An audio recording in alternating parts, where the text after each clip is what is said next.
உனையவே பாட்டு போறாங்க. உனையவே பாட்டு போறாங்க அந்த அக்கா. அழகா இருக்கேன். ஐயோ மூடு. ரொம்பத்தே ரொம்பத்தே போ. இந்த பேரிகார்டு இல்ல, இங்க இருக்கு பாரு பேரிகார்டு. யார் மஃப் கேட்டேன்? யார் மஃப்? நீ ஆல்ரெடி வாங்கி எவனுக்கும் கண்டிப்பா வாங்கிக்கலாம். ஏய் வாங்கி கிஃப்டா கொடுத்தா என்ன உனக்கு? அது உனக்கு வாங்க என்ன யூஸ் பண்ணிட்டாருன்னு நான் யூஸ் பண்ணிட்டு இருந்தேன். நீ லூசுமா யூஸ் பண்ணா நான் என்ன பண்ண முடியும்?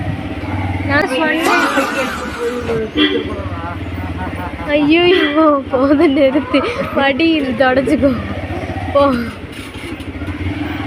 நேற்று தானே போய் இன்னைக்கு என்ன எரிச்சுக்கிட்டு இருக்காங்க.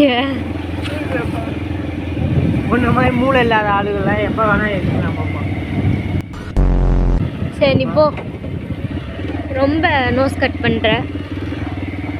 என்ன சொல்கிறேன், உனக்கு ஒரு கிஃப்டாக பேனா பென்சில் பாக்ஸ் பண்ணி தரேன் சரியா? அதை வச்சு என்னத்தை தான் பண்ணுறதோ நானே வச்சு. பப்ளிக் எக்ஸாமில் இந்த தாட்டி ஃபெயில் ஆகாமல் நான் எத்தனை தடவை ஃபெயில் ஆனேன் உனக்கு? நான் எத்தனை தடவை ஃபெயில் ஆனேன்? நான் எத்தனை மார்க் தெரியுமா எடுத்துக்கிட்டு இருக்கேன் டெய்லியும்?